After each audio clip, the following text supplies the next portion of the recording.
Studio ഉണ്ട്. അപ്പം ഞാൻ ആദ്യമായിട്ടാണ് ഞാനൊരു പ്രൊഫഷണൽ സ്റ്റുഡിയോ കാണുന്നത്. വളരെ ചെറിയ പക്ഷെ നല്ല രസമുള്ള സ്റ്റുഡിയോ.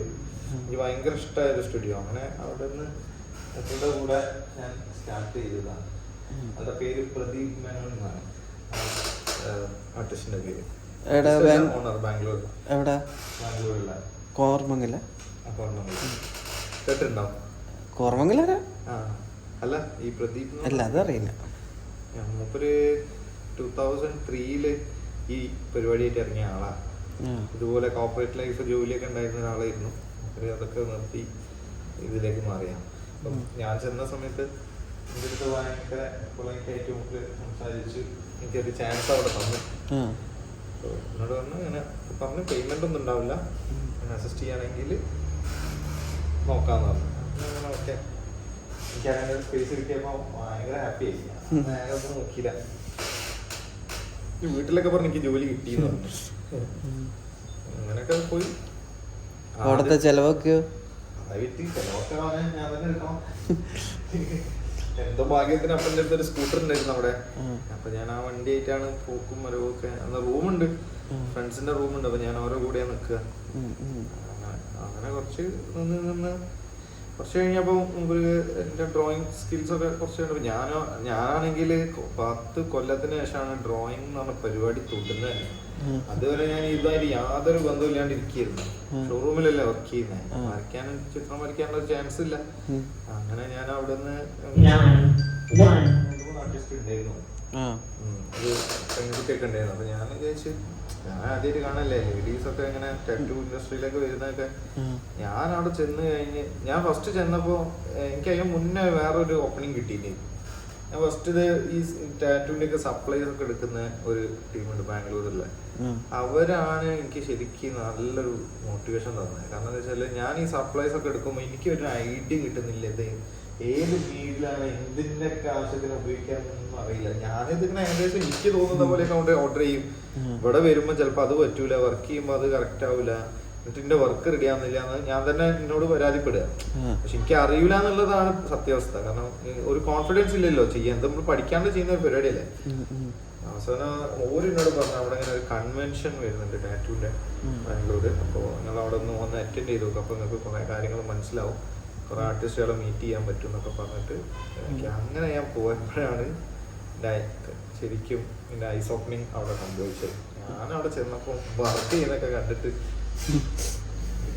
ഞാൻ ഞെട്ടി. ഇതൊക്കെ എങ്ങനെ ചെയ്യുന്ന പോർട്രേറ്റ് വർക്കൊക്കെ ചെയ്യുന്ന 10 ആർട്ടിസ്റ്റുകൾ ഇങ്ങനെ ഒരു ക്രൂ ആയിട്ട് ഇരിക്കുന്നത്, പിന്നെ ഒരാളെ മേലെ 2 ആർട്ടിസ്റ്റ് വർക്ക് ചെയ്യുന്നത്, ഇതൊക്കെ ഞാൻ ആദ്യമായിട്ട് അവിടെ കാണുന്നത്. ഇതൊക്കെ ഞാൻ പറയുന്നത് 2016-17 സംഭവം. അന്ന് ആ കൺവെൻഷനൊക്കെ അവിടെ കണ്ടിട്ട് ഞാൻ ഇവിടെ വന്നിട്ട് പിന്നെ എനിക്ക് എങ്ങനെ കളിച്ചിട്ട് എന്റെ വർക്ക് റെഡി ആവുന്നില്ല. എന്റെ ഫുൾ കോൺഫിഡൻസ് പോയി. ഞാൻ ചെയ്യുന്ന ഫുള്ള് പൊട്ടത്തെറ്റാന്ന് എനിക്ക് മനസ്സിലായി. അങ്ങനെയാണ് ഞാൻ ഈ പറഞ്ഞ മാതിരി ജോലിയൊക്കെ റിസൈൻ ചെയ്ത് ഈ ഇൻഡസ്ട്രിയിലേക്ക് ഫുള്ളായിട്ട് വരണമെന്ന് തീരുമാനിച്ചു. ഫുൾ 100% പ്രൊഫഷണലായിട്ട് തന്നെ ഇറങ്ങണം എന്ന് തീരുമാനിച്ചു. അങ്ങനെയാണ് ഞാൻ ബാംഗ്ലൂർ എത്തുന്നതും. അവിടെ നിന്നാണ് ഈ പറഞ്ഞ ആളെ കണ്ട് മീറ്റ് ചെയ്ത് അവിടെ ആ സ്പേസ് കിട്ടി. അവിടെ നിന്നാണ് ഞാൻ ഫുൾ day 1 തൊട്ടിട്ട് ഞാൻ പഠിച്ചതൊക്കെ മാറ്റി പുതുതായിട്ടുള്ള ലെസൺസ് എടുത്ത് പഠിച്ച് ഇതിലേക്ക് വന്നു. ഫസ്റ്റ് 6 മാസം എനിക്ക് മെഷീൻ കിട്ടിയില്ല തൊടാൻ. ഒന്നുമില്ല, നോ മെഷീൻ, ഫുൾ സ്കെച്ചിങ്, പേപ്പറിൽ വരയ്ക്കുക. പിന്നെ അത് കഴിഞ്ഞ് അത് ഫുൾ ഓക്കെ ആയി കഴിഞ്ഞപ്പോൾ പിന്നെ ഒരു ആർട്ടിഫിഷ്യൽ സ്കിൻ ഉണ്ട്, റബ്ബർ സ്കിന്ന്. അതിൽ പ്രാക്ടീസ് ചെയ്യാൻ വേണ്ടി മാത്രം അവിടുത്തെ ആരും ഉപയോഗിക്കാത്ത ഹെവി വെയിറ്റ് ഉള്ള ഒരു മെഷീൻ ഉണ്ട്, പഴയ മെഷീൻ. ആ മെഷീൻ പറഞ്ഞു അതിൽ ചെയ്ത് പഠിക്കും. അതിൽ പഠിച്ച് അതിലും ഒരു 3 മാസം അങ്ങനെ പോയി.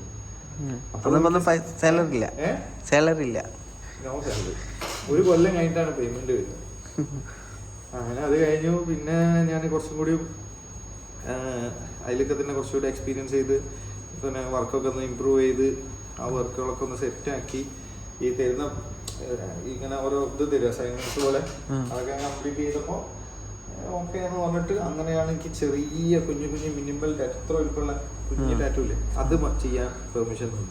അതായത് കമ്മീഷൻ എനിക്ക് വെറും 10%. അതായത് 1000 റുപ്പീസിന് ആണെങ്കിൽ 100 രൂപ വരും അങ്ങനെ. പിന്നെ എനിക്ക് സ്കെച്ച് ചെയ്യുന്നതിന് കമ്മീഷൻ തരാൻ തുടങ്ങി. ഞാൻ നേരത്തെ നമ്മൾ കണ്ടില്ലേ സ്റ്റെൻസിൽ മേക്ക് ചെയ്തില്ല, അപ്പോൾ ആ സ്റ്റെൻസിൽ മേക്ക് ചെയ്യുന്നതിന് എനിക്കൊരു 5% കമ്മീഷൻ വരുന്ന രീതിയിൽ ആക്കി. അങ്ങനെ തുടങ്ങി കുറച്ച് ഒരു വർഷമൊക്കെ കഴിഞ്ഞപ്പോഴത്തേക്കും പിന്നെ ഓക്കെ ആയി, വർക്കൊക്കെ ഓക്കെ ആയി. പക്ഷെ എനിക്ക് ഒരു ഫുൾ ഫ്ലെഡ്ജിൽ എനിക്ക് അങ്ങോട്ട് ഒരു ഇത് തരുന്നില്ല. അങ്ങനെയാണ് അവിടെ ഒരു ആർട്ടിസ്റ്റ് പോയി. ആർട്ടിസ്റ്റ് പോയപ്പം വർക്ക് ചെയ്യാൻ ആളില്ലാണ്ടായപ്പോൾ അങ്ങനെയാണ് എനിക്കൊരു നല്ലൊരു വർക്ക് കിട്ടിയത്. നന്നായിട്ട് വർക്ക് ചെയ്ത് കൊടുത്തപ്പോൾ പിന്നെ തൊട്ട് ഞാൻ പിന്നെ തിരിഞ്ഞു നോക്കേണ്ടി വന്നില്ല.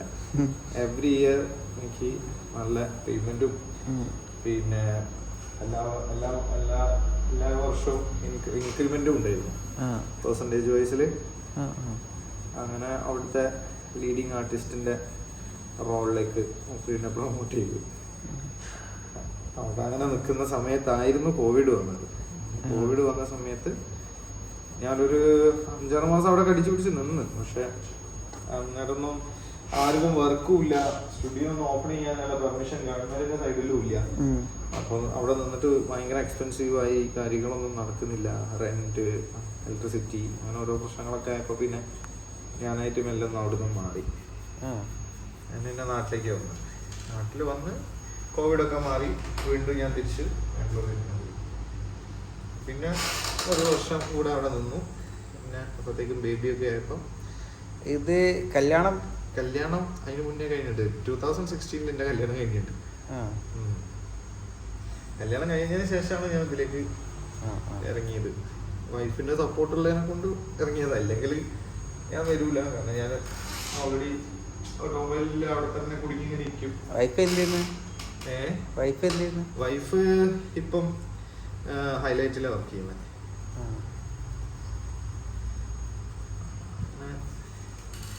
ഒക്കെ ആയിട്ട് പോയി. പക്ഷെ ഞാൻ അന്ന് ആ ബാംഗ്ലൂർ പോകാനുള്ള ഡിസിഷൻ എടുത്തത് കൊണ്ടാണ് എനിക്കിപ്പോൾ ഇന്നിപ്പോൾ ഇങ്ങനെ നല്ല പ്രൊഫഷണൽ മൈൻഡിൽ വർക്ക് ചെയ്യാൻ പറ്റുന്നത്. അല്ലെങ്കിൽ ഞാൻ ഇതിൽ ഇത്ര സാറ്റിസ്ഫൈഡ് ആയിട്ട് ഇരിക്കൂല. കാരണം ഇത് എങ്ങനെ ചെയ്യണം എന്നുള്ളതാണ്. ഇത് കുറെ ടെക്നിക്കൽ വർക്കാണത്. നമ്മൾ ഡ്രോയിങ് സ്കില്ല് അറിയാം എന്നുള്ളതിനേക്കാളും മേലെ ഇതൊരു ടെക്നിക്കൽ വർക്കാണ്. ഇത് സ്കിന്നിനെ എങ്ങനെ ഡാമേജ് ഇല്ലാണ്ട് വർക്ക് ചെയ്യുക, പിന്നെ ഹീലിംഗ് എങ്ങനെ നല്ല സ്മൂത്ത് ആയിട്ട് വരും എന്നുള്ളതൊക്കെ നമ്മൾ ആദ്യം കണ്ട് മനസ്സിലാക്കിയിട്ട് വേണം ഇത് ചെയ്യാൻ. സ്റ്റുഡൻ്റ് ഒന്നല്ല, ആവശ്യത്തിനുള്ള മാർക്കിനുള്ള പഠിപ്പ് മാത്രം, അല്ലാണ്ട് ഒരുപാട് പഠിച്ച് തലേക്ക് എത്തുന്ന പരിപാടിയില്ല. പിന്നെ ഓട്ടോമൊബൈലിലെ ട്രെയിനിങ് സെഷൻസ് ഒക്കെ അറ്റൻഡ് ചെയ്യാൻ എനിക്ക് ഭയങ്കര ഇഷ്ടമാണ്. അതെനിക്ക് ഭയങ്കര ഇഷ്ടമുള്ള ഒരു പരിപാടി. അത് അങ്ങനെ നമുക്ക് പെട്ടെന്നൊരു പബ്ലിക്കിന് കിട്ടാത്തൊരു നോളജ് അല്ലേ കിട്ടുന്നത് ട്രെയിനിങ് എന്ന് പറഞ്ഞാല്. എനിക്ക് ഓൾറെഡി നല്ലോണം ഇതിനോട് ക്രേസും ഉണ്ട്. ഓട്ടോമൊബൈൽ ഇതും ഓട്ടോമൊബൈലുമാണ് എൻ്റെ ശരിക്കും എൻ്റെ സർക്കിൾ ഇത്രയും വലുതാക്കിയത്. വേറെ ഒന്നിലും എനിക്ക് ഇത്ര വലുപ്പമില്ല സർക്കിള്. ഒന്നെങ്കിൽ എന്നെ അറിയുന്നത് ഒരു സൈഡിൽ നോക്കുന്ന ഒരുവിധ ആൾക്കാർക്കൊക്കെ അറിയാം ഞാൻ വണ്ടി, bike, car, off road event, അങ്ങനത്തെ കുറെ പരിപാടികളുണ്ട്. ഈ ജിപ്സി ക്ലബ്ബ്, അങ്ങനത്തെ കുറെ ആയിട്ടുള്ള ആൾക്കാരാ. അങ്ങനെ കുറെ ആൾക്കാർക്ക് തന്നെ അറിയാം. പിന്നെ അറിയുന്നത് ഫുള്ള് ഈ ഇൻഡസ്ട്രിയിലാണ്. പക്ഷെ ഞാൻ കുറെ കുറച്ചൊന്നല്ലോ നല്ല മെനക്കെട്ടിട്ട് ഇവിടെ എത്തിക്കാൻ വേണ്ടിട്ട് ഇപ്പൊ ഹാപ്പി ആയിട്ടോ. ഇപ്പൊ ഏറ്റവും ഇഷ്ടപ്പെട്ട് ചെയ്യുന്ന ഒരു ജോലിയാണ് ഈ ബിസിനസ്, ഈ വർക്ക്. ഞാൻ ഇതിനൊരു ബിസിനസ് ആയിട്ടല്ല കാണുന്നത്. എനിക്കൊരു നല്ല സാറ്റിസ്ഫാക്ഷൻ കിട്ടുന്ന ഒരു ആ ടൈം സ്പെൻഡ് ചെയ്യുന്ന ഒരു പരിപാടിയാണിത്. ഞാൻ കുറേ ടൈം ഇരിക്കും, എത്ര ടൈമായി ഇരിക്കും. പുലർച്ചെ വരെ ഞാൻ ഇവിടെ 6 മണിക്കും 7 മണി രാവിലെ ഇവിടെ വെളിച്ചാവുമ്പോഴൊക്കെ എനിക്ക് പോയിട്ടുണ്ട്. ഉറങ്ങാതെ ഇരുന്ന് വർക്ക് ചെയ്തിട്ടുണ്ട്.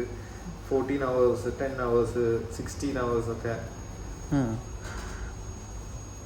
ക്ലൈന്റ് വിചാരിക്കും എനിക്കെന്താ പ്രാന്താണ്. ഞാൻ ഒരു ദിവസം ഒരു വർക്കിന് ഇടയിൽ കൂടെ എനിക്ക് അന്ന് ഏതൊരു ഓണം, വിഷു, അങ്ങനെ എന്തോ ഒരു ദിവസമാണ്. അന്നാണെങ്കിൽ എനിക്ക് രാവിലെ ഒരു വർക്ക്, അത് കഴിഞ്ഞ് ഉച്ചയ്ക്ക് ശേഷം പെട്ടെന്നൊരു വർക്ക് കയറി വന്ന് എനിക്കത് ഒഴിവാക്കാനും വയ്യ. അറിയുന്ന സർക്കിളിൽ വന്ന് വെക്കുക. അപ്പൊ ഞാൻ അറ്റൻഡ് ചെയ്ത്. അപ്പൊ ഞാൻ അറ്റൻഡ് ചെയ്യുമ്പോൾ ഞാൻ പറയുന്നുണ്ട്, എനിക്ക് അന്ന് പുലർച്ചയ്ക്ക് എൻ്റെ ഫ്രണ്ടിനെ എയർപോർട്ടിൽ കൊണ്ടുവിടാനുണ്ട്. അപ്പോൾ അത് ഓൾറെഡി ഞാൻ കമ്മിറ്റ് ചെയ്തു പോയി. കാരണം എനിക്കത് വേറെ ആർക്കും ഇതാക്കി കൊടുക്കാനും പറ്റില്ല. ഞാൻ ഓൾറെഡി അവനോട് പറഞ്ഞും പോയി, വരാമെന്നും പറഞ്ഞും പോയി. ഓനാണെങ്കിൽ എന്നെ എക്സ്പെക്ട് ചെയ്ത് നിൽക്കുന്നുണ്ട്. അപ്പോൾ ഞാൻ വിചാരിച്ചു വർക്ക് വേൻ തീരുമല്ലോ, അറ്റ്ലീസ്റ്റ് ഒരു 12 മണി 1 മണിയൊക്കെ ആകുമ്പോൾ തീരുമെന്ന് വിചാരിച്ചിട്ട് ഞാനത് അറ്റൻഡ് ചെയ്തു. വർക്ക് അറ്റൻഡ് ചെയ്ത് കുറച്ച് നീങ്ങി കഴിഞ്ഞപ്പോൾ കറണ്ട് പോയി. കറണ്ട് പോയപ്പോൾ കുട്ടിക്ക് ഒന്നും ചെയ്യാൻ വയ്യ. അങ്ങനെ ഒരു ഇവിടെ കറണ്ട് ഇൻവെർട്ടർ ഉണ്ടോ? കറണ്ട് പോയപ്പോഴോ? അപ്പോ ഞാൻ വിചാരിച്ച് അയ്യോ പെട്ട് ഞാൻ അങ്ങനെ ഒരു 1 hour അടുത്തോളം കറണ്ട് പോയി. 3/4 മണിക്കൂറിന്റെ മേലെ കറണ്ട് പോയി. പിന്നെ കറണ്ട് വന്നപ്പം വർക്ക് സ്റ്റാർട്ട് ആയപ്പോഴത്തേക്കെന്ന് വെച്ചാല് ഈ 3/4 മണിക്കൂർ കറണ്ട് പോയി എന്ന് പറഞ്ഞിട്ട് കാര്യമില്ല. 1.5 മണിക്കൂറിന്റെ വർക്ക് ടൈം ഏകദേശം പോകുന്നു അവിടെ. നമ്മൾ ആ ഒരു പ്രൊഡക്റ്റീവായിട്ട് ഇരിക്കുന്ന, നമ്മൾ ഫോക്കസ്ഡ് ആയിരിക്കുന്ന ടൈമില്ലേ, അത് കട്ടായി പോയിട്ട് പിന്നെയും റീസ്റ്റാർട്ട് ചെയ്യുമ്പോൾ വീണ്ടും 1/4 മണിക്കൂർ ലാഗ് ആവും. ഇതൊക്കെ ഒന്ന് വീണ്ടും നമ്മളെ മൈൻഡ് കോൺസെൻട്രേഷൻ ഒക്കെ ഒന്ന് റെഡി ആയി വരാൻ. അപ്പൊ ഞാൻ അത് വിട്ടുപോയപ്പോഴത്തേക്കും വർക്ക് ടൈം കുറച്ച് എക്സ്റ്റെൻഡ് ആയി. അങ്ങനെ ഇരുന്ന് ക്ലൈന്റ് ഓനെന്തോ ലേറ്റ് ആവുക, അങ്ങനെ എന്തോ സീനിലാണത്. അങ്ങനെ അത്രയും ടൈമിലേക്ക് പോയത്. ഞാൻ പറഞ്ഞ സമയത്തല്ല വന്നത്. അങ്ങനെ എന്തൊക്കെയോ അങ്ങനെയൊക്കെ കൂടെ എന്ത് പറയുന്നത്. അന്ന് അവസാനം എന്ത് പറ്റിയെന്ന് വെച്ചാൽ അവസാനം ഞാന് 3 മണിയാകുമ്പോഴും വർക്ക് കഴിഞ്ഞിട്ടില്ല. മറ്റവനാണെങ്കിൽ 4:30 ഫ്ലൈറ്റാ. ഞാൻ പറഞ്ഞ് 4:30 എയർപോർട്ടിൽ എത്തണം. അപ്പൊ ഞാൻ അവസാനോട് ഈ ഒരു കാര്യം 3 മണിക്ക് അവരുടെ വർക്ക് സ്റ്റോപ്പ് ചെയ്തിട്ട് പറഞ്ഞ് ഈ 1.5 മണിക്കൂർ ഒന്ന് കിടന്നുറങ്ങിക്കോ, ഞാൻ അപ്പത്തേക്ക് ഒന്ന് എയർപോർട്ടിൽ പോയിരുന്നു. എയർപോർട്ടിലോ ഇപ്പോഴോ? ഒരു 1.5 മണിക്കൂർ ടൈം ആക്കി എന്തായാലും സമയം പറ്റുള്ളൂ. വെരി സോറി, എനിക്ക് പോവാതിരിക്കാൻ വയ്യാന്നാണ്. അങ്ങനെ ഓക്കെ എന്നാണ്. ഞാൻ ഇവിടുന്ന് 3 മണിക്ക് അല്ല 4 മണിക്ക് ഇവിടുന്ന് ഇറങ്ങിയിട്ടുള്ളൂ. 4 മണിക്ക് ഇവിടുന്ന് ഇറങ്ങി ഞാൻ എയർപോർട്ടിൽ പോയി. 5:30 ആകുമ്പോഴത്തേക്ക് ഞാൻ തിരിച്ച് സ്റ്റുഡിയോയിലെത്തി. ബാക്കി 1 മണിക്കൂർ വർക്ക് ചെയ്ത് രാവിലെ 7 മണിക്കാണ് ഞാൻ വീട്ടിൽ പോയി ഉറങ്ങാതെ. അങ്ങനെയൊക്കെ കുറെ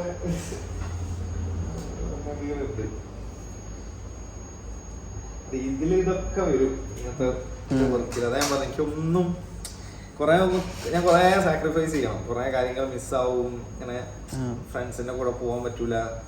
പക്ഷെ ഉള്ള സമയത്തൊക്കെ ഞാൻ മാക്സിമം പൊളിക്കും കേട്ടോ. കിട്ടുന്ന ടൈം ഞാൻ വെച്ചരക്കും.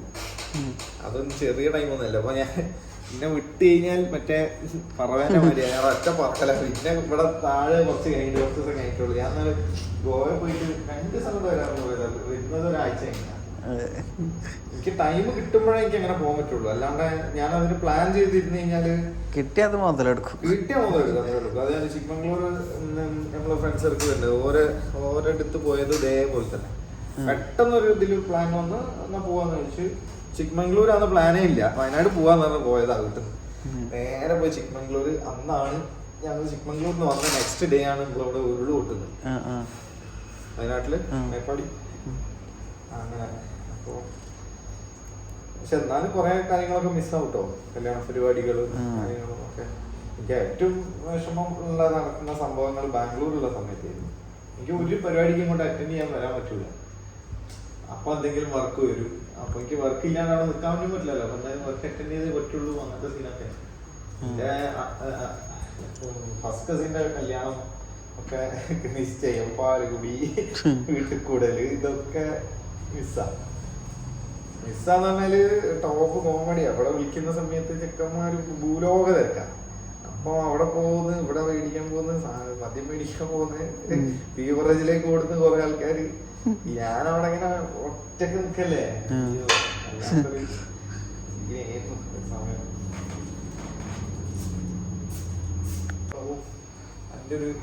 നമുക്ക് അങ്ങനെ ഒരു ടാലന്റ് ഇല്ലാതെ കൊണ്ട് ഈ രക്ഷപ്പെടും. ഞങ്ങളൊക്കെ എന്താ ചെയ്യാന്ന് എല്ലാരും ചോദിച്ചു. കാരണം ആ ഇൻഡസ്ട്രി അത്രയും പൊളിഞ്ഞ് നിൽക്കുന്ന ഒരു സമയത്താണ് ഞാൻ ഇറങ്ങുന്നത്.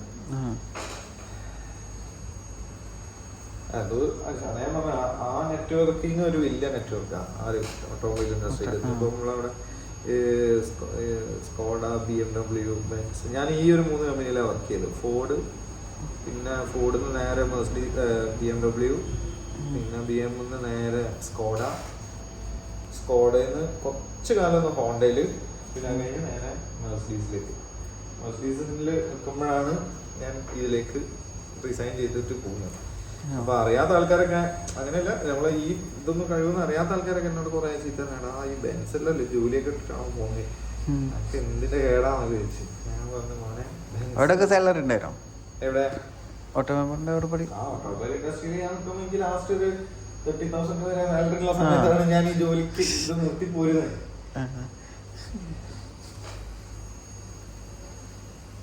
30,000 മേലെ സാലറി ഉള്ള സമയമായിരുന്നു സ്കോഡയില്. കാരണം വെച്ചാല് അന്ന് സെയിൽസില് ഞാൻ എന്താണ് ടീം ലീഡർ ആയിരുന്നു. അപ്പൊ നല്ല ഇൻസെന്റീവ് ഉണ്ട്, പിന്നെ അത്യാവശ്യം പാക്കേജും കുഴപ്പമില്ല, പിന്നെ വലിയ തലവേദനകളൊന്നും ഇല്ലാണ്ട് അങ്ങനെ ഒരു ലെവലിൽ പോയിക്കൊണ്ടിരിക്കും. മാനേജ്മെന്റ് ഒന്ന് നൈസായിട്ട് മാറി. അപ്പൊ മാറുമ്പോ എന്താന്ന് വെച്ചാൽ പുതിയ മാനേജ്മെന്റ് കയറുമ്പോ ഒരു പല രീതിയിൽ റെസ്ട്രിക്ഷൻസ് കുറെ അനാവശ്യമായിട്ട് കൊണ്ടുവരും. അങ്ങോട്ട് വണ്ടി എടുത്ത് പോകാൻ പാടില്ല, ഇങ്ങോട്ട് വണ്ടി എടുത്ത് പോകാൻ പാടില്ല, പിന്നെ സെയിൽസിന്റെ പ്രഷർ കൂടി, ഒരു ടാർഗറ്റ് നമ്പേഴ്സ് കൂടി. അപ്പൊ നമുക്ക് അതൊന്നും സെറ്റ് ആവുന്നില്ല പെട്ടെന്ന്. അപ്പൊ നമ്മളിങ്ങനെ ഒരു വേവില് ഇങ്ങനെ പോകുന്ന ആൾക്കാരല്ലേ. അപ്പൊ പെട്ടെന്ന് ഇത് അങ്ങോട്ട് വന്നപ്പോഴത്തേക്ക് ആ റെസ്ട്രിക്ഷൻസ് ഒക്കെ വന്നപ്പോഴത്തേക്കും നമുക്കൊന്നും വർക്ക് ചെയ്യാൻ പറ്റുന്നില്ല. ഒരു ഭയങ്കര പ്രഷർ മൈൻഡ് ആയി ഫുള്ള്. ഒരു ഫ്രീഡത്തിൽ വർക്ക് ചെയ്യാൻ പറ്റുന്ന സീനയെ മാറി. അങ്ങനെ അവിടെ ഞാൻ റിസൈൻ ചെയ്തു. സ്കോഡയിൽ നിന്ന് ഫസ്റ്റ് റിസൈൻ ചെയ്തു. എന്നിട്ട് ഞാൻ സ്കോഡയിൽ നിന്ന് ഇറങ്ങിയില്ല. സെയിൽസ് നിർത്തിയപ്പം അവിടെ ഞാൻ നല്ല കണക്ഷനിലായിരുന്നു എല്ലാവരുമായിട്ടും. അപ്പോൾ ഒരു അടുത്ത് പറഞ്ഞ ഈ സെയിൽസിലും അല്ലേ സെയിൽസും നല്ല പ്രശ്നമുള്ളൂ, ഈ സർവീസിലേക്ക് പോകാൻ പറഞ്ഞിട്ട്. അപ്പം ഞാൻ പറയാം നമുക്ക് വണ്ടി പരിപാടിയൊക്കെ ഉള്ളതിനെ കൊണ്ടേ. അപ്പൊ എനിക്കാണെങ്കിൽ ഞാൻ ഈ എഞ്ചിനീയറിങ്ങോ IT ഒന്നും കഴിഞ്ഞിട്ടൊന്നുമില്ല, പഠിച്ചിട്ടൊന്നുമില്ല. എനിക്ക് ആകെ കുറച്ച് വണ്ടീന്റെ കാര്യങ്ങൾ അറിയാമെന്ന് മാത്രമേ ഉള്ളൂ. പറഞ്ഞെന്നാൽ പഠിക്കാൻ ഇൻട്രസ്റ്റ് ഉള്ള സബ്ജക്റ്റ് അതിനെ കൊണ്ട് നമുക്ക് ഭയങ്കര ക്യാച്ച് ആവും.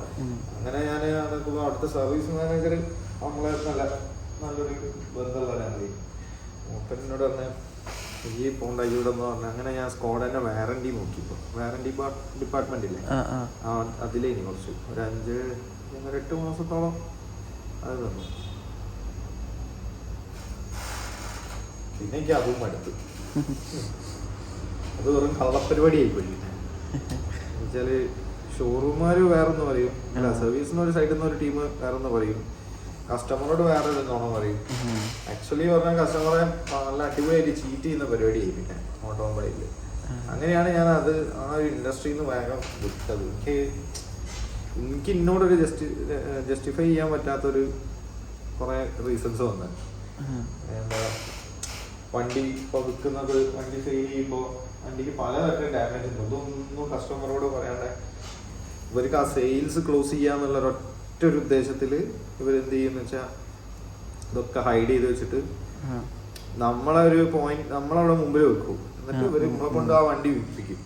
എന്നിട്ട് അവസാനം എന്താവും, കസ്റ്റമർ വള്ളിക്കെട്ടായി വരുമ്പോ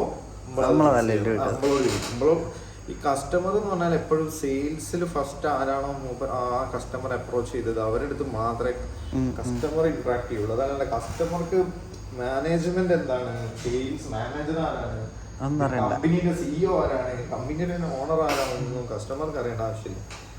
അങ്ങനെ ഞാൻ ഹോണ്ടയിൽ നിന്ന് അങ്ങനെ ഞാനൊരു പ്രശ്നം ഉണ്ടാക്കിയിട്ടാണ് ഞാൻ ഇറങ്ങിയത് അവിടുന്ന്. അങ്ങനെ അത് കഴിഞ്ഞ് പിന്നെ ഓട്ടോമൊബൈൽ ഇൻഡസ്ട്രി ഞാൻ ഫുള്ളായിട്ട് അങ്ങോട്ട് കട്ട് ചെയ്തു. ഇനി ഞാൻ ഇല്ലാന്ന് പറഞ്ഞിട്ട് തന്നെ അങ്ങോട്ട് ഇറങ്ങി. അങ്ങനെയാണ് പിന്നെ ഇതിലേക്കാണ് പോയത്. പക്ഷെ നല്ലൊരു ജേർണി ആയിരുന്നു ഇത്. രസമുള്ള കുറേ മൊമെന്റും കുറേ സർക്കിളും, തീരെ എത്തിപ്പെടാത്ത പല സർക്കിളുകളും, ഫ്രണ്ട് സർക്കിളുകളും, സെലിബ്രിറ്റി ആർട്ടിസ്റ്റുകളുടെ സർക്കിളും ഒക്കെ, മൂവി ഇൻഡസ്ട്രിയിലെ ആൾക്കാരും എല്ലാവരും നമ്മളെ ഇവിടെയൊക്കെ എൻ്റെ അടുത്ത് റിലേറ്റ് ചെയ്തിട്ടുണ്ട്. ദേവിക അല്ലേ, ദേവിക മറ്റേ ഞാൻ പ്രകാശങ്ങൾ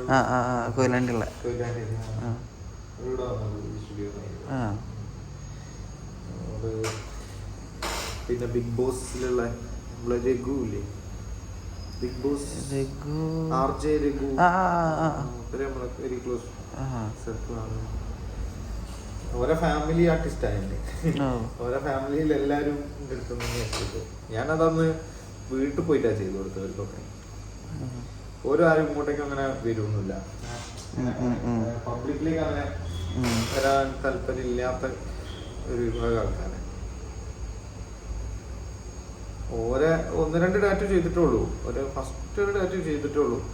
അപ്പോഴത്തേക്കും പിന്നെ ഓരോ സർക്കിളിൽ കുറെ ഫാമിലിയിൽ എല്ലാവർക്കും അറിഞ്ഞപ്പോൾ ഇപ്പൊ പറഞ്ഞാൽ മതി, അവർക്കൊക്കെ ആഗ്രഹമുണ്ട്, പക്ഷെ ചെയ്യാൻ നല്ല സ്പോട്ടില്ല, ആർട്ടിസ്റ്റ് ആരാ എന്താന്നുള്ളത് അറിയില്ല, പിന്നെ പേടി, പിന്നെ കുറെ ഏജുള്ള ആൾക്കാരുണ്ട് അതിൽ, ഒരു 60+, 50+ ആൾക്കാരൊക്കെ ഉണ്ട്. അപ്പോൾ അവർക്കൊക്കെ പേടി, അവർക്കൊക്കെ ഭയങ്കര ആഗ്രഹമുണ്ട് ഇത് ചെയ്യാൻ, പക്ഷെ ഒരു ഐഡിയ കിട്ടുന്നില്ല, ഇത് ആരുടെ അടുത്ത് പോകണം, ഏത് സ്റ്റുഡിയോയിൽ പോകണോ എന്നുള്ളതൊന്നും അവർക്ക് അറിയില്ല. അങ്ങനെ കുറെ ആ ഒരു ബെൽറ്റിൽ നിന്ന് കുറെ നല്ല നല്ല വർക്ക് വന്നു. പിന്നെന്താ, പിന്നെ ഇടയ്ക്ക് റേഡിയോ മാംഗോയില് കുറച്ച് ആർട്ടിക്കിൾസ് പോലത്തെ ഓരോന്ന് വരാറുണ്ട്. അതിൽ റേഡിയോയില് വർക്ക് ചെയ്യുന്ന ഒരാളുണ്ട്, എൻ്റെ ഫ്രണ്ട് ഉണ്ട്, RJ ദീപക് എന്ന് പറഞ്ഞിട്ട്, കേട്ടിട്ടുണ്ടാവും. ദീപക് മൂപ്പര് നമ്മളെ ഒരു ക്ലോസ് ഫ്രണ്ട്, രഘുവിന്റെ ഫ്രണ്ടാണ്. ദീപക് ത്രൂ ആണ് ഞാൻ രഘുവിന്റെ അടുത്തേക്ക് എത്തുന്നത്. അങ്ങനെ ഞാൻ ഒരു വീട്ടിലൊക്കെ പോയിട്ടാണ് ചെയ്ത്, അതായത് രഘുവിന്റെ വീട്ടിലൊക്കെ പോയിട്ടാണ് ചെയ്തത്. പിന്നെ ഇവൻ വിളിക്കും, റേഡിയോ മാംഗോന്ന് വിളിക്കും, ബാക്കി ഓരോ എന്തെങ്കിലും ടാറ്റൂവിന് റിലേറ്റ് ചെയ്തിട്ടുണ്ടെങ്കിൽ ഓരോ എന്തെങ്കിലും പ്രോഗ്രാമൊക്കെ വരുമ്പോൾ വിളിക്കും, ഓൺ എയറിൽ വിളിക്കും. പിന്നെ അങ്ങനെ അതേപോലെ വേറെ തന്നെ ഒരു സ്റ്റൈലില് പോയി. പിന്നെ ആർട്ടിക്കിൾസ് ഒക്കെ വരാറുണ്ട്, പക്ഷെ അത് ഇവിടെ നാട്ടിലുള്ള ഇതിലൊന്നും വന്നിട്ടൊന്നുമില്ല കേട്ടോ, പേപ്പറിലൊന്നും. അവിടെ ബാംഗ്ലൂരിലുള്ള ഇതിലൊക്കെ വന്നിട്ടുണ്ട്, ഡെക്കാൻ ഹെറാൾഡിലൊക്കെ വന്നിട്ടുണ്ട്. നമ്മൾ സ്റ്റുഡിയോന്റെ കുറെ കൺസേൺസ് കാര്യങ്ങളും, പിന്നെ അതിന്റെ ഓരോ നമ്മൾ അസോസിയേഷൻ റിലേറ്റ് ആയിട്ടുള്ള ഓരോ കാര്യങ്ങൾ. ഞാൻ കർണാടക ടാറ്റു അസോസിയേഷനിൽ ഉണ്ട്, ഞാൻ അതിലൊരു മെമ്പറാണ്.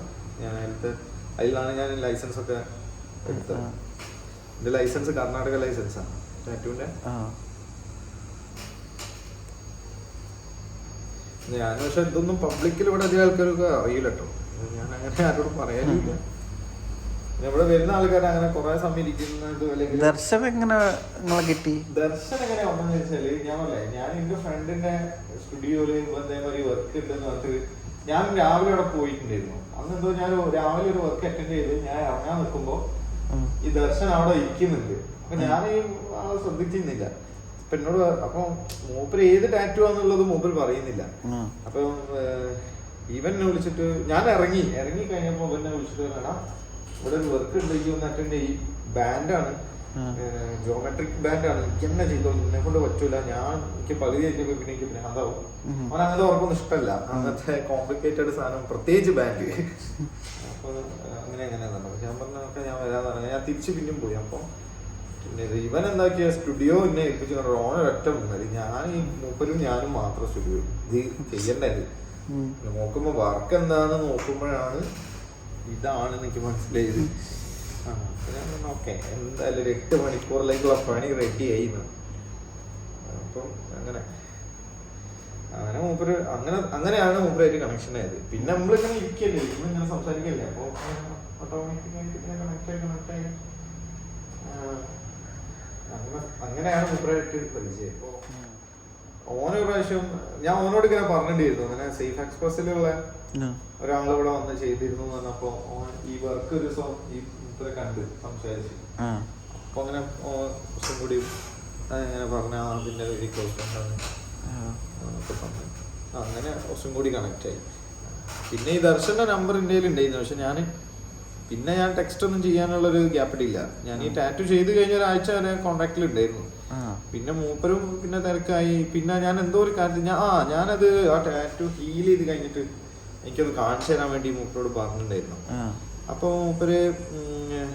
മൂപ്പര് നാട്ടിലെ എന്തോ ഒരു പൂജന്റെ ടൈം ആയിട്ടായിരുന്നു തോന്നുന്നത്. മൂപ്പര് പൂജന്റെ സമയത്ത് നാട്ടിൽ പോകുന്നതിന്റെ കുറച്ച് മുമ്പേ കണ്ടാണ് ഈ ടാറ്റു ചെയ്തത്. അപ്പൊ എന്നോട് പറഞ്ഞു ഞാൻ അവിടെ വന്നിട്ട് കാണാന്ന് പറഞ്ഞു. പിന്നെ ഞാനും വിട്ടുപോയി.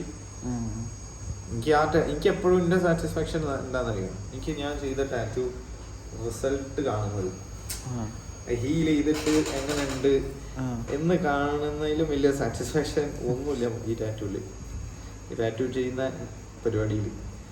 ഓ അതൊരു വല്ലാത്തൊരു ഫീലിംഗ് ആണ്. കാരണം എന്താ അറിയോ, ഈ ടാറ്റൂ എന്ന് പറഞ്ഞാൽ ഇത് ഒരു ലൈഫ് ടൈം കമ്മിറ്റ്മെന്റ്, ഒരു ഓർണമെന്റ് ആണ്. ഇതിലൊരു മാറ്റം വരാനില്ല ഇതിൽ. അപ്പൊ നമ്മളിത് ചെയ്യുമ്പോൾ നല്ല പെർഫെക്റ്റ് ആയി ചെയ്ത് ഒരു പ്രാവശ്യം ചെയ്ത് കഴിഞ്ഞാൽ അതാണ് നമ്മൾ ഇത്രയും കണക്റ്റഡ് ആവുന്നത് പല ആൾക്കാരായിട്ട്. ഇത് ലൈഫ് ഇപ്പൊ എങ്ങനെ പോയാലും ഇത് ആരാണ് ടാറ്റൂ ചെയ്ത് പറഞ്ഞാൽ ഇതിന്റെ പേര് എന്തായാലും നിങ്ങൾക്ക് ഓർമ്മ ഉണ്ടാവും. ഞാനൊക്കെ മറന്നു പോയാലും ശരി, ഇത് ബോഡിയിൽ കിടക്കില്ലേ ഈ സാധനം. മരിക്കുന്നവരെ കൂടെ ഉണ്ടാവും. അപ്പൊ മരണം വരെ ഓർക്കുന്ന ഒരു വ്യക്തിയായി മാറി ഞാൻ. അപ്പൊ ഞാൻ അത്രയും നിങ്ങളെ ഫേവറേറ്റ് അല്ലേ ചെയ്യുള്ളൂ. വേറൊരു ബിസിനസ്സിൽ ഇങ്ങനെ ഒരു ബന്ധം റിലേറ്റ് ആവൂല.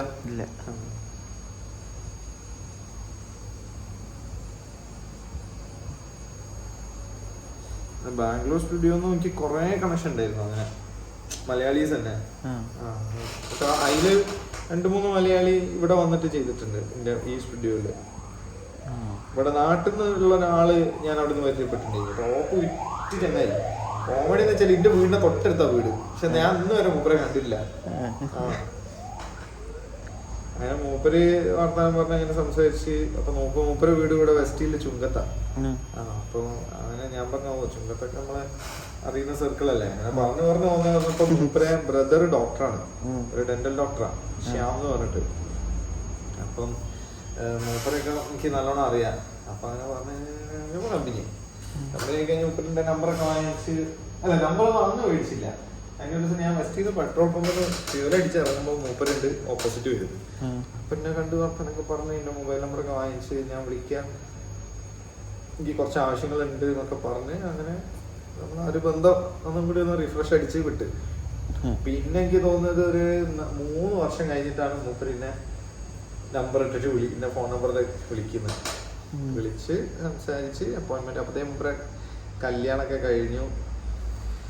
അങ്ങനെ എന്നോട് പറഞ്ഞ എനിക്കൊരു വൈഫിനും എനിക്കൊരു ടാറ്റു ചെയ്യണം എന്നൊക്കെ പറഞ്ഞ് അങ്ങനെ എൻ്റെ അടുത്ത് വന്നിട്ട് കഴിഞ്ഞ മാസം വന്ന് ടാറ്റു ഒക്കെ ചെയ്തു പോയി. അങ്ങനെ അതാണ് പല രീതിയിലാണ് ബന്ധങ്ങൾ ഇങ്ങനെ റിലേറ്റ് ആയത്. അച്ഛൻ്റെ പെങ്ങള് അങ്ങനെയൊക്കെ. ഞാന് ആദ്യമൊക്കെ ഈ വാട്സാപ്പില് അങ്ങനെ സ്റ്റാറ്റസ് പരിപാടികളൊക്കെ ഇടാറുണ്ടായിരുന്നു ആദ്യട്ടോ. അതും ഈ പ്രൈവറ്റ് ഏരിയ ടാറ്റൂസ് ഒക്കെ ചെയ്യുമ്പോ ഇതൊക്കെ കണ്ടിട്ട് അപ്പോഴത്തേക്കും വൈകി പോകാൻ പറ്റില്ല. അപ്പത്തേക്കും അച്ഛനോട് ഇങ്ങനെ പറയുന്നു, ചെക്കൻ്റെ കളികള് എന്താണ് എവിടേക്കാണ് അവർക്ക് ഒച്ച കുത്തുന്നതെന്നൊക്കെ പറഞ്ഞിട്ട് അപ്പൊ തന്നെ ഞാൻ എല്ലാത്തിനും പിടിച്ച് ബ്ലോക്ക് ചെയ്തു. കുടുംബക്കാരെ കംപ്ലീറ്റ് എണ്ണത്തിനും ബ്ലോക്ക് ചെയ്തു. ഇവന്റെ അച്ഛന് പോലും എന്റെ സ്റ്റാറ്റസ് ഇപ്പൊ കാണാൻ പറ്റൂല. അച്ഛനും അമ്മയ്ക്ക് എന്തായാലും സ്മാർട്ട് ഫോൺ ഇല്ല. ബാക്കി എന്റെ വൈഫിന്റെ മമ്മി ഇവർക്കൊന്നും എന്റെ സ്റ്റാറ്റസ് കാണാൻ പറ്റൂല. സ്റ്റാറ്റസ് അല്ല, സ്റ്റോറി പരിപാടികളൊന്നും കാണാൻ പറ്റൂല. കാരണം എന്റേതൊക്കെ അങ്ങനെ ഇതൊക്കെ ഉണ്ടാവും ചെയ്യും. ചിലപ്പോ കസ്റ്റമർ ടാഗ് ചെയ്യുന്നൊക്കെ ചെയ്യും. അപ്പൊ എനിക്കൊന്നും പറയാൻ പറ്റൂലല്ലോ.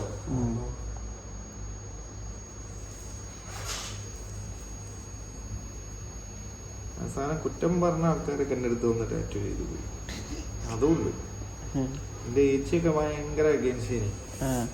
ഇതൊക്കെ വേദനയാവൂലേ അതൊക്കെ എന്തിനാ. ഞാൻ പണ്ടേ ഒരു ഔട്ട് ഓഫ് സിലബസ് ബോയ് ആണ് എന്റെ തറവാട്ടില്.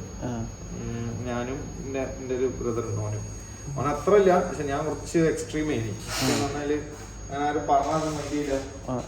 ഞാൻ എന്റേതായിട്ടുള്ള ഒരു റൂളിൽ പോവും.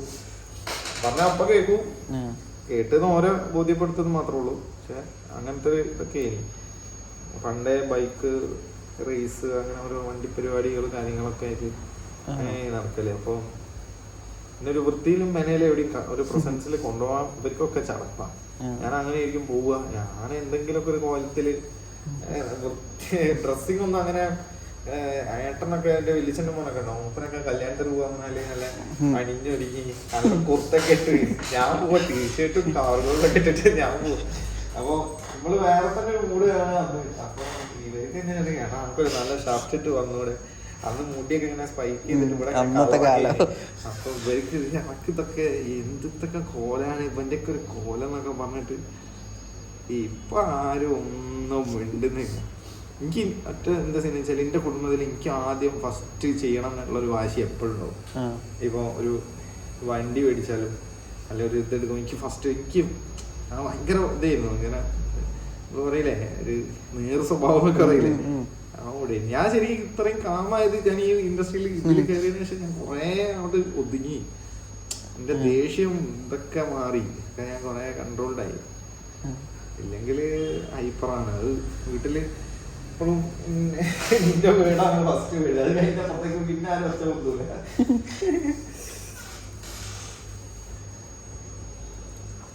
കല്യാണം കഴിച്ച് വൈഫൊക്കെ ഉള്ളതിനെ കൊണ്ടാണ് ഞാൻ കുറെയൊക്കെ ഒന്ന് താന്നത്.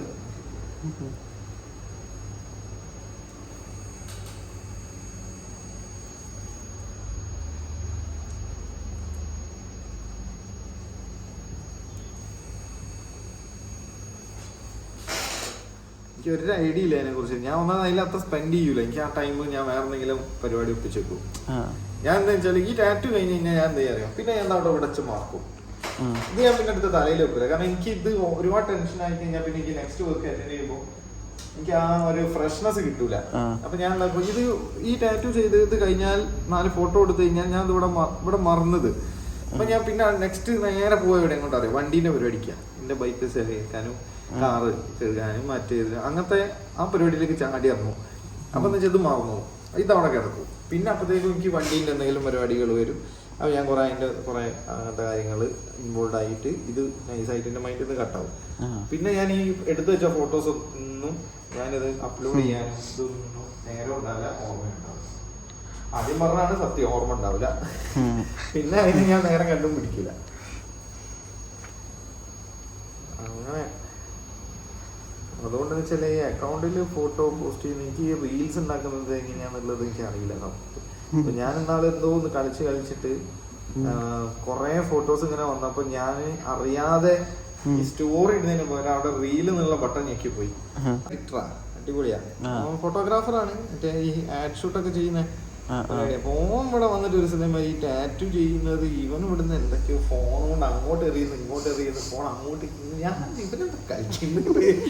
കുറച്ച് ഇതൊക്കെ കഴിഞ്ഞ് ഇവൻ രാത്രി വീട്ടിലെത്തിയപ്പോൾ എനിക്കൊരു വീഡിയോ വെച്ച് നിൽക്കുന്നത്. ഞാൻ ഇട്ടിപ്പോയി, ഇതെങ്ങനെ സംഭവിച്ചു, ഇതെങ്ങനെ ഇവൻ ചെയ്തെന്നാ ഞാൻ ആലോചിക്കുന്നത്. അപ്പൊ ഞാൻ അതാ പറയുന്നത്, ഓരോരുത്തർക്ക് ഓരോരുത്തരായ ടാലന്റ് ഉണ്ടല്ലോ. ഒന്നാമത് ഈ ടാറ്റു ചെയ്യുന്ന സമയത്ത് ഒരാള് പുറത്തുനിന്ന് വീഡിയോ എടുക്കാനോ അല്ലെങ്കിൽ ഇവിടെ ഇപ്പൊ സ്റ്റുഡിയോയിൽ കൂടെ ഒരു അസിസ്റ്റൻസ് ഉണ്ടെങ്കിലോ ഇതൊക്കെ ചിലപ്പോൾ എനിക്ക് നടക്കുകയായിരിക്കും. ഇത് എല്ലാം ഞാൻ തന്നെയാണല്ലോ, വൺ മാൻ ഷോ ആണല്ലോ. ഇതിപ്പോ വർക്ക് ചെയ്യുന്ന വീഡിയോ എടുക്കണമെങ്കിൽ എന്റെ ക്ലോസ് ഫ്രണ്ട് സർക്കിൾ ആരെങ്കിലും ഇവിടെ വേണം. അപ്പൊ ഞാൻ വേണം ഒരു വീഡിയോ എടുത്ത് തരുമോ എന്ന് ചോദിച്ചാൽ മാത്രം ഇവന്മാർ എടുക്കുള്ളൂ. ഇല്ലെങ്കിൽ ഇവന്മാർ ഇവിടെ ഇരുന്നിട്ട് ഫോണും കളിച്ച് ഇവിടെ ഇരിക്കും. ഒരൊറ്റ ഒന്നും അങ്ങനത്തെ മൂടില്ല ആർക്കും. അതുകൊണ്ട് പിന്നെ എല്ലാം ഒരേ ജാതിയെ കൊണ്ടുപോകും. ആരും കുറ്റം പറയാൻ പറ്റൂല, പറഞ്ഞാൽ എടുത്തു തരും. ഇത്രയും എല്ലാവരുടെ അടുത്തും ഫോണും കാര്യങ്ങളൊക്കെ ഉണ്ട്, പക്ഷെ ആരും അതൊന്നും അങ്ങനെ ഉപയോഗിക്കൂല.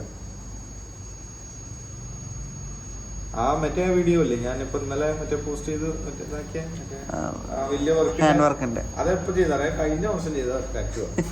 ഒരു കൊല്ലായി ഞാൻ ടാറ്റു ചെയ്ത് കഴിഞ്ഞിട്ട്. എന്നിട്ട് ഇപ്പോഴാണ് ഞാൻ അതിന്റെ ഫോട്ടോ, അതായത് എന്റെ ഫ്രണ്ടിന്റെ ഫോണിൽ എടുത്തതാ. അത് ഞാൻ എടുത്തതല്ല, ഒന്നും ഓൻ തന്നെ എടുത്ത് തന്നിട്ട് ഓൻ തന്നെ എന്റെ ഫോണിൽ അയച്ചു തന്നതാണ്.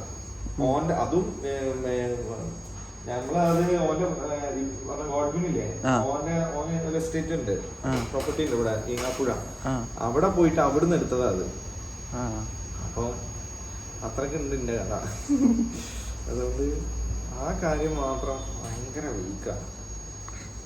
ഞാൻ പിന്നെ വിചാരിച്ചത് ഈ ഇതിപ്പോ സ്റ്റുഡിയോ ഒക്കെ ഒന്ന് ഫുൾ റൺ ചെയ്ത് ഫുൾ ഫ്ലെഡ്ജിലാവുമ്പോ ഇതേപോലെ ഏതെങ്കിലും ഒരു നെറ്റ്വർക്കിന്റെ ടീമിനെ ആരെങ്കിലും ഏൽപ്പിച്ചിട്ട് പരിപാടി ഞാൻ ടാറ്റു ചെയ്യുന്ന സമയത്ത് വിളിച്ചിട്ടേ എന്റെ ഫോട്ടോസും വീഡിയോസും ഒക്കെ എടുത്തിട്ട് ഒന്ന് അപ്ലോഡ് ചെയ്യാം. അങ്ങനെ എന്തെങ്കിലും പരിപാടി ചെയ്യിപ്പിക്കേണ്ടി വരും. അല്ലാതെ എന്റെ കൈ കൊണ്ട് എനിക്ക് എങ്ങനെ ചെയ്യാൻ അതൊക്കെ. ഓൺലൈൻ പ്രൊമോഷൻ വന്ന നല്ലതാ. എന്റെ ഒരു ഫ്രണ്ട് ഉണ്ട്, ഓള് സൈബർ പാർക്കില് വർക്ക് ചെയ്യുന്നത് അവിടെ കോഴിക്കോട്. ഓളെന്നോട് കുറെ പറയുന്നത് ഇതൊക്കെ ഒന്ന് പേജൊക്കെ ഒന്ന് അപ്ലോഡ് അടിപൊളിയാക്കിട്ടോ, അതൊക്കെ നല്ല വർക്കൊക്കെ ആയിരിക്കും, പക്ഷെ ഞാൻ പോസ്റ്റ് ചെയ്യില്ല. അപ്പൊ എന്നോട് പറഞ്ഞു ഇതിനേക്കാളും മോശം വർക്കുള്ള ടീമുകൾ എന്തോരം പോസ്റ്റ് ചെയ്യുന്നുണ്ട്, ഒന്ന് നല്ല അടിപൊളിയായിട്ട് പ്രൊമോട്ട് ചെയ്തുകൂടെ എന്നൊക്കെ വെച്ചു. ഞാനിത് അന്നേരം ഓക്കെ ഞാൻ അപ്പൊ ശരിയായിട്ടാണ് അന്നേരം വലിയ ആവേശത്തിലൊക്കെ അയക്കും. അപ്പൊ ഞാൻ തന്നെ ഓരോ കുറ്റം കണ്ടുപിടിക്കുക. അതായത് കറക്റ്റ് പേരില്ല, സ്റ്റുഡിയോന് ഒരു പേര് വേണം, പേരില്ല തന്നെ കൊണ്ടാണ് ഞാൻ ഇത് ചെയ്യാത്തതെന്ന് ഞാൻ ഇന്നെ തന്നെ കൺവിൻസ് ചെയ്തിരിക്കും. ഏത് ചെയ്യാനുള്ള മടിയെ കൊണ്ടേ. എന്നിട്ട് അവസാനം ഞാൻ എന്ത് ചെയ്തെന്ന് വെച്ചാല് 2 കൊല്ലെടുത്ത് സ്റ്റുഡിയോന്റെ പേരൊന്ന് സെറ്റാക്കി എടുക്കാൻ.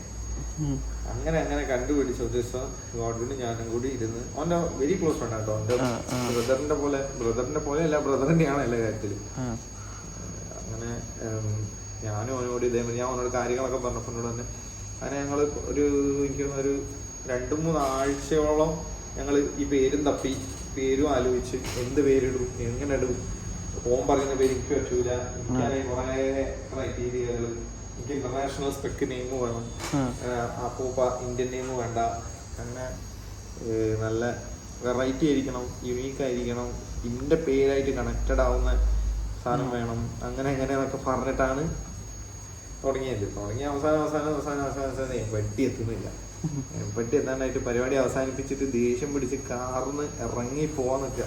ഇപ്പൊ സമയം 2 മണി. അവന്റെ വീട്ടിന്റെ അടുത്തുനിന്ന് റെയിലിൽ അവിടെ നിന്ന് റെയിലവിടുന്നല്ല, ഞങ്ങളെ ഇത് പ്ലാറ്റ്ഫോം ഇല്ലേ അവിടുന്ന് അവസാനം വണ്ടി എടുത്ത് ഇറങ്ങാൻ നേരം എന്തോ ഒരു ഇതിലിങ്ങനെ ആലോചിച്ചിട്ട് വേറെ എന്തോ ഒരു ടോപ്പിക്ക് വന്നത്. ഇനി അപ്പൊ വന്ന പേരാണ് ഈ SB എന്നുള്ള പേര്.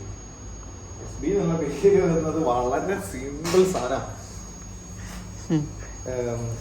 എന്റെ പേരും എന്റെ സ്ഥലവും വെസ്റ്റിലും പ്രബീഷും അത് മിക്സ് ചെയ്തിട്ട് വെസ്റ്റിലുള്ള പ്രബീഷിന്റെ സ്റ്റുഡിയോ എന്നുള്ള ഇതൊരു ഷോർട്ട് ആക്കിയിട്ടാണ് ഈ SB.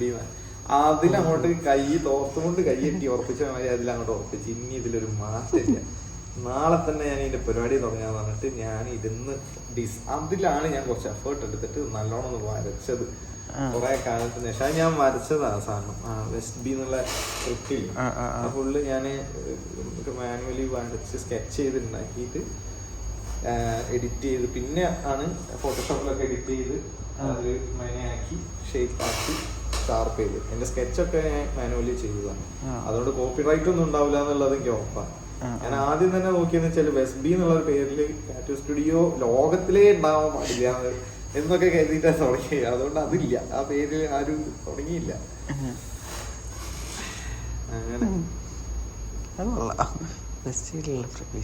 വളരെ സിമ്പിൾ ആണ് എന്റെ പേര്. എനിക്ക് എന്റെ പേര് കണക്ട് ചെയ്യണമെന്ന് ഭയങ്കര മൂഡില്ലേ, കാരണം എനിക്ക് എന്റെ പേര് ഇഷ്ടമല്ല. അപ്പൊ എന്റെ പേരിനോട് എനിക്ക് എന്തെങ്കിലും ഇഷ്ടപ്പെടാൻ എന്തെങ്കിലും ഒരു സാധനം ആഡ് ചെയ്യണം എന്ന് വിചാരിച്ചിട്ട് കുറെ കാലമായിട്ട് ഞാൻ ഇൻസ്റ്റാഗ്രാമിൽ ഒരു പേരുണ്ടാക്കുന്ന ഒരു ട്രെൻഡ് ഉണ്ടായിരുന്നല്ലോ. അങ്ങനെ ഓരോ പേര് നമ്മള് മറ്റേതായിട്ട് അത് എനിക്കിപ്പോ ഡിക്രൂസിലൊക്കെ അതുപോലെ എനിക്ക് അങ്ങനെ എന്റെ പേരിടാൻ എനിക്ക് ഒരു ഇത് കിട്ടുന്നില്ല, ഒരു തരത്തിലും മാച്ചാവാത്ത ഒരു പേരും. അപ്പൊ ഞാനിങ്ങനെ ചട്ടച്ച് നിൽക്കുക. അങ്ങനെ ഇതൊക്കെ ഞാൻ ഇന്നെ തന്നെ കൺവിൻസ് ചെയ്തുണ്ടാക്കുന്ന ഒരു പ്രശ്നങ്ങളാട്ടോ, അല്ലാണ്ട് ഇതിനൊന്നും ഒരു പ്രോബ്ലം ഇല്ല ശരിക്കും എവിടെ. പക്ഷെ ഞാനിത് മെനക്കെടൂല, അത് മെനക്കെടാൻ മടിയാണ് എന്നുള്ളത് കൊണ്ട് ഞാൻ അത് കാണിക്കാണ്ടിരിക്കാൻ വേണ്ടിയിട്ട് ഓരോന്ന് ചെയ്തേക്കുന്നേ. അവസാനം ആ പേരിൽ അങ്ങോട്ട് ഉറപ്പിച്ച് അന്ന് ഓന് അന്ന് തന്നെ അന്നേക്ക് അവന്റെ ഫോണിൽ ആ പേര് ടൈപ്പ് ചെയ്തിട്ട്, അവന്റെ ഫോൺ S24 അന്ന് ഞങ്ങൾ ഇരുന്ന സമയത്ത് അവിടുന്ന് ഒരു ഫോട്ടോ എടുത്തിട്ട് അതിലിങ്ങനെ പേരടിച്ചിട്ട് ക്രിയേറ്റഡ് ടൈമും കാര്യങ്ങളൊക്കെ വെച്ചിട്ട് ഒരു ലീഫ്ലെറ്റ് മാതിരി ഒരു സാധനം ഉണ്ടാക്കി. അത് കണ്ടപ്പോഴാണ് ഞാൻ ഇതിലേക്കൊന്ന് തന്നെ മാറ്റി. ഞങ്ങൾ ഇത് സംസാരിച്ചുകൊണ്ടിരിക്കുന്നതിന്റെ കൂടെ അവൻ ചെയ്ത പണിയത്. അപ്പോൾ അതിൽ തന്നെ അങ്ങോട്ട് കൺഫേം ചെയ്ത് എന്നതിന് ശേഷമാണ് പിന്നീടാണ് ഞാൻ വീണ്ടും പോസ്റ്റ് ചെയ്യാൻ തുടങ്ങിയത്. അത് നോക്കിയാൽ നമുക്ക് മനസ്സിലാകും. ചിലപ്പോൾ ഒരു പോസ്റ്റ് ഇട്ട് ചിലപ്പോൾ ഒരു 2 കൊല്ലം കഴിഞ്ഞേക്കും പിന്നെ അടുത്ത പോസ്റ്റൊക്കെ ഇട്ടിട്ടുണ്ടായിരുന്നു. എന്റെ ഫ്രണ്ടില്ലേ ഞാൻ പറഞ്ഞ ഓളിനെ ചീത്ത ഇതിന് ഗൂഗിൾ അപ്ഡേറ്റ്സിനൊക്കെ ഒരു ഫോട്ടോ ഉണ്ടെങ്കിൽ കോമഡി ആണല്ലോ. ഒരു ഫോട്ടോ ഇട്ട് 6 മാസം കഴിഞ്ഞ പിന്നെ ഒരു പോസ്റ്റ്. ഞാനങ്ങനെ നോക്കില്ല ഫോണ്. ഇതിന്റെ പുറത്തൊന്നും റെഡി ആക്കാനുണ്ട്. ഞാൻ രാവിലെ എത്തിയിട്ട് ഇവിടെ സ്റ്റുഡിയോ ചെയ്താന്ന് മനസ്സിലാകുന്നില്ല, ടയർ വീഡിയോ മാത്രം കാണുന്നുണ്ട്. അല്ല ഞാൻ ബോർഡൊക്കെ ഉണ്ടാക്കി, ആദ്യം B എന്നുള്ള പേരിലൊരു ബോർഡൊക്കെ ഉണ്ടാക്കിയിട്ട് സെറ്റാക്കി വെച്ചിട്ടുണ്ടായിരുന്നു. പക്ഷെ അതെന്ത് സംഭവിച്ചെന്ന് വെച്ചാല് എനിക്ക് ഈ പേര് ഒന്നാമത് ഇഷ്ടമല്ല. അപ്പൊ എനിക്കാണെങ്കിൽ ഇത് രജിസ്റ്റർ ചെയ്യാൻ വേണ്ടിയിട്ട് ഞാൻ കുറെ നോക്കി നടന്നിട്ട് നടക്കുന്നില്ല. അവസാനം പിന്നെ എന്തോ വേറൊരു സീനില് ഞാനത് അത് ഊരി വെച്ചു. ആ പേര് ഇഷ്ടമല്ലാത്തതിനെ കൊണ്ട് ഞാൻ പിന്നെ ആദ്യം ആ പേര് ബോർഡ് വെച്ച് എന്തെങ്കിലും വെച്ചാൽ ഞാൻ പറഞ്ഞു എനിക്ക് സ്റ്റുഡിയോ ലൈസൻസ് സെറ്റാക്കാൻ വേണ്ടിയിട്ട് ആയിരുന്നു ആദ്യം ഞാൻ വെച്ചിട്ടുണ്ടായി. അപ്പൊ പിന്നെ ഞാനത് വിചാരിച്ചു ഓക്കെ പിന്നെ നല്ല പേരിടുമ്പോ ബോർഡ് കയറ്റി വെക്കാന്ന് വിചാരിച്ചിട്ട് ആ ബോർഡ് ഊരി. ആ ഊരിയത് അങ്ങനെ അവിടെ കിടക്കുന്നുണ്ട്. 2 കൊല്ലമായി തൊട്ടില്ലേ ഞാൻ.